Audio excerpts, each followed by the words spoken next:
ठीक है। आज हमारा टॉपिक क्या रहेगा? छंद। ठीक है। छंद किस धातु से मिलकर बना हुआ है? छंद धातु से बना हुआ है, जिसका अर्थ बेसिकली होता क्या है? आहार पैदा करना या फिर खुशी पैदा करना।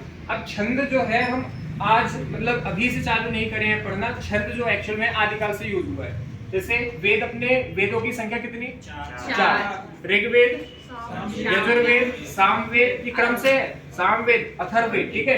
तो इसका जो उल्लेख है, छंद हो गया, रस हो गया, अलंकार, इनका सभी का उल्लेख आपको कहाँ मिलेगा? ऋग्वेद। और डेफिनेशन क्या हो जाएगी यहाँ पे? छंद में वर्ण और मात्राओं के आधार पर ही गणना की जाती है। सिलेबस में हमारे वार्णिक छंद का उल्लेख प्रॉपर है नहीं। तो वर्ण या मात्राओं की नियमित संख्या के विन्यास से यदि आहार पैदा हो, आहार मीन पहले क्या लिखा दिया? खुशी पैदा करना। आहार पैदा हो तो उसे क्या कहते हैं? छंद। जिस प्रकार से गद्य का क्या होता है? व्याकरण पोर्शन होता है, उसी प्रकार से पद्य का क्या होता है? छंद शास्त्र होता है।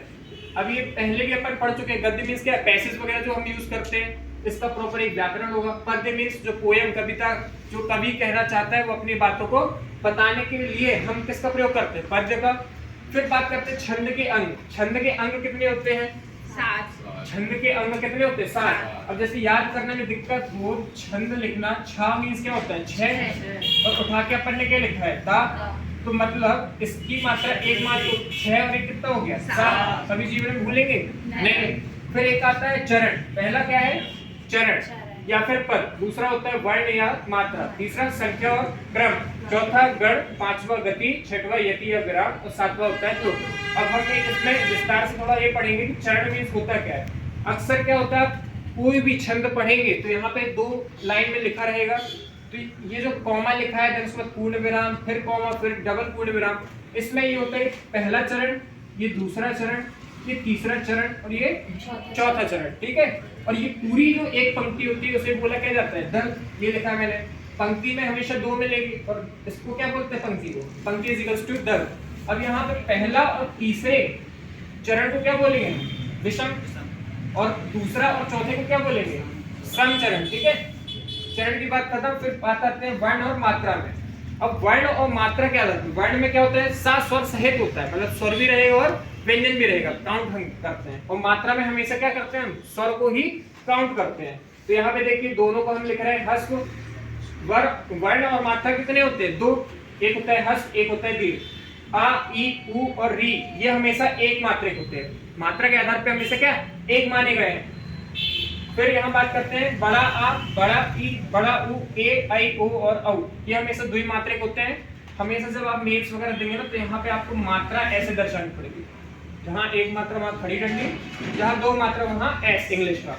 अब अपने काम पे ये बहुत ज्यादा इंपॉर्टेंट है, इसको नोट कर लीजिएगा। जहाँ पे चंद्रबिंदी रहे या फिर कोई वर्ण के पहले जस्ट आधा वर्ण मिले तो वहां पे आपको क्या लगाना? एक मात्रा। ठीक है। क्यों? क्योंकि यहाँ या की मात्रा तो एक है, पर ये आधा का जो है वो आगे शिफ्ट होके क्या है? उस वर्ण में या मात्रा में मिल जाएगा। जैसे आगे द्विमात्रिक में देखिए, ये कहलाता है अनुस्वर और ये विसर्ग। इसकी मात्रा हमेशा 2 गिनी जाती है। अब ये उठा के दिया जाए अग्र में आ की मात्रा कितनी? तो कोई भी होगा तो आ का मतलब अपन लगा देंगे 1। पर ये जो रेट लगी हुई ना अग्र में, तो ये मात्रा आपके आगे ऐड हो जाएगी अग्र। ठीक है। तो यहाँ पे आ की मात्रा 2 हो गई। जैसे राजन में पूछूं कि भैया जा में कितनी मात्रा, क्योंकि नॉर्मली जा बस की मात्रा में पूछूं तो 1 आएगी, पर राजन में ना में जो हलंत लगा हुआ है, जो आधा है, ये हमेशा आगे शिफ्ट होता है। तो जा जो है इसकी मात्रा 2 हो जाएगी। ठीक है। इतना समझ में आया? तीसरा होता है संख्या और क्रम। तो वर्णों और मात्राओं की गणना को क्या कहा जाता है? संख्या। और लघु और गुरु। लघु गुरु क्या? लघु का अन्य नाम क्या है? ह्रस्व। और गुरु का मतलब क्या होता है? दीर्घ। और गुरु हमेशा क्या होता है? बड़ा।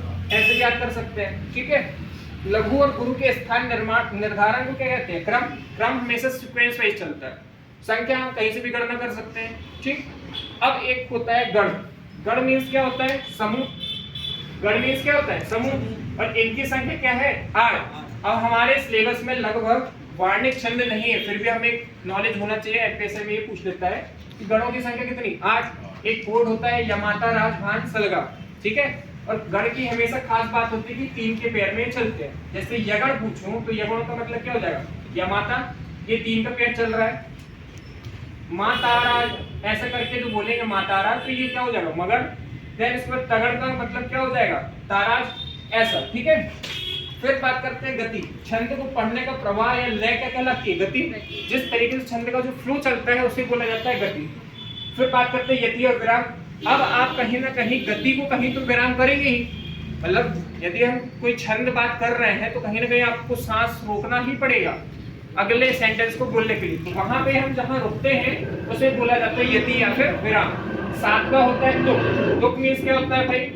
पद या चरण में एक जैसी ध्वनि है। अब अक्सर देखेंगे जैसे हनुमान चालीसा गाते हैं तो उसमें एक प्रॉपर सीक्वेंस चलता है, ठीक है, एक प्रॉपर सीक्वेंस मिलेगा। दोहा हो या चौपाई उसमें भी एक फ्लो रहता है। जैसे पढ़ने में क्या होता है, जो श्रोता होता है उसको भी मजा आता है और पाठक को भी आनंद की अनुभूति मिलेगी, वहां पे भी रस आ जाता है। ठीक है, चलिए इतना आप लोग समझ लीजिएगा, फिर इसके बाद आगे हम पढ़ेंगे प्रकार। ठीक है, नेक्स्ट वीडियो में आपको मिल जाएगा प्रकार।